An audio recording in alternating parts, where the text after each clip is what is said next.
Silchar news 24 আপনাদেরকে স্বাগতম জানাই। আজ হলো 14 জুন রবিবার। আজকের কয়েকটি বিশেষ গুরুত্বপূর্ণ খবর নিয়ে আসলাম। আজকের প্রথম খবরটি হলো জব কার্ড থাকা সকলদের জন্য এসেছে একটি ভালো খবর। আগামী 1 জুলাই থেকে রূপায়ণ করা হবে জব কার্ড অর্থাৎ বিবিজি রামজি প্রকল্প। এই প্রকল্পের অধীনে রাজ্যের প্রতিটি পঞ্চায়েতে গড় হিসাবে প্রায় 1 কোটি টাকা করে লাভ করবে। তার ফলে গ্রামের মানুষেরা 125 দিনের কাজ লাভ করবেন বলে ক্যাবিনেট বৈঠকের পর ঘোষণা মুখ্যমন্ত্রী ডক্টর হিমন্ত বিশ্ব শর্মার।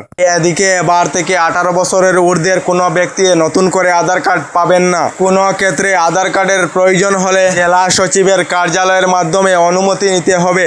আগামী 2027 মার্চ পর্যন্ত কেবল SC ST এবং চা বাগানের লোকেরা নতুন আধার কার্ডের জন্য আবেদন করিতে পারিবেন এবং 18 বছরের নিচের ছেলে মেয়েদের আধার কার্ডের প্রক্রিয়া আগের মতোই চালু থাকবে। অবৈধ বাংলাদেশি যাতে আধার কার্ড না পায় এর জন্য ক্যাবিনেট বৈঠকেতে গুরুত্বপূর্ণ সিদ্ধান্ত গ্রহণ করা হয়েছে। এদিকে বাংলাদেশি গড়েতে বাংলা ভাষা বলে লোকগণনাতে অসমিয়া লিখে লাভ নেই। লোকগণনাতে অসমিয়া বলে লিখিলে অসমিয়া হবে না বলে মন্তব্য মুখ্যমন্ত্রী ডক্টর হিমন্ত বিশ্ব শর্মার। এদিকে নিট পরীক্ষা নিয়ে NTA এর বিশেষ ঘোষণা। পরীক্ষার্থী সকলদেরকে দেওয়া হবে অতিরিক্ত 15 মিনিট সময়। আগামী 21 জুনেতে অনুষ্ঠিত হবে নিটের পরীক্ষা বলে NTA এর তরফ থেকে জানানো হয়েছে। এদিকে কাছাড় জেলার কাটিগড়ায় গভীর রাতে একটি যাত্রীবাহী মারুতি গাড়িকে ঘিরে গরু পাচারের অভিযোগে চাঞ্চল্যের সৃষ্টি হয়েছে। স্থানীয়দের সন্দেহ হওয়ায় গাড়িটির পিছু নিয়ে গাড়ি গরু সহ এক মহিলা পাচারকারীকে আটক করা হয়। খবর পেয়ে পুলিশ ঘটনাস্থলে পৌঁছে গাড়ি সহ গরুগুলোকে জব্দ করে মহিলাকে আটক করেছে বলে খবর এসেছে। এদিকে স্কুলের খাওয়ার খেয়ে একাধিক ছাত্রছাত্রী অসুস্থ। মিড ডে মিলের খাওয়ারে কেঁচু পাওয়ার অভিযোগেতে চাঞ্চল্য হাইলাকান্দিতে। খবর পেয়ে সরজমিনে পরিদর্শন করলেন হাইলাকান্দির বিধায়ক ডক্টর মিলন দাস। রান্নাঘর এবং খাদ্য সংরক্ষণ ব্যবস্থা খতিয়ে দেখলেন বিধায়ক। এই ঘটনার তদন্ত করে প্রয়োজনীয় ব্যবস্থার আশ্বাস দিয়েছেন হাইলাকান্দির বিধায়ক ডক্টর মিলন দাস বলে খবর এসেছে। এদিকে আগামী 16 আগস্ট থেকে গুয়াহাটির প্রায় 1 লাখ পথের ব্যবসায়ীর তথ্য সংগ্রহের লক্ষ্য মুখ্যমন্ত্রী ডক্টর হিমন্ত বিশ্ব শর্মার। কে কোথায় থেকে আসছেন প্রত্যেকজন ব্যবসায়ীদের ডাটা সংগ্রহ করা হবে বলে জানানো হয়েছে। এদিকে শিলচর থেকে শিলিগুড়ি পর্যন্ত নির্মাণ হবে এক্সপ্রেস হাইওয়ে এবং গৌহাটি জাগির রোড থেকে ব্রহ্মপুত্র পার হয়ে ভুটান পর্যন্ত যেতে পারে রাষ্ট্রীয় সড়ক বলে জানিয়েছেন মুখ্যমন্ত্রী ডক্টর হিমন্ত বিশ্ব শর্মা।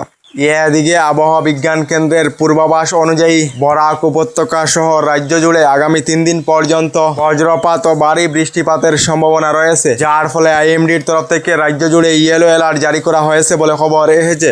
এদিকে রাজ্যের লাখ লাখ অরুণোদয় প্রকল্পের হিতাধিকারী মহিলাদের জন্য এসেছে একটি ভালো খবর। রাজ্যের যে সকল মহিলারা অসম সরকারের অরুণোদয় প্রকল্পে অন্তর্ভুক্ত রয়েছেন, এই সকল মহিলারা আগামী 1 আগস্ট থেকে নিয়মিতভাবে অরুণোদয় প্রকল্পের টাকা লাভ করবেন। যে সকল মহিলারা অরুণোদয় প্রকল্পে 9,000 করে টাকা লাভ করেছেন, এই সকল মহিলাদের অ্যাকাউন্টেতে নিয়মিতভাবে অরুণোদয় প্রকল্পের টাকা দেওয়া হবে বলে ঘোষণা মুখ্যমন্ত্রী ডক্টর হিমন্ত বিশ্ব শর্মা। তার সঙ্গে মুখ্যমন্ত্রী জানিয়েছেন অরুণোদয় প্রকল্প থেকে শুধুমাত্র এই সকল লোকেদের নাম কর্তন করা হবে। কেবল সরকারি চাকরি থাকা পরিবারের এবং মৃত্যু হওয়া হিতাধিকারীর নাম অরুণোদয় প্রকল্প থেকে কর্তন করা হবে। আগামী 1 আগস্ট থেকে নিয়মিতভাবে মহিলারা অরুণোদয় প্রকল্পের টাকা লাভ করবেন বলে জানানো হয়েছে।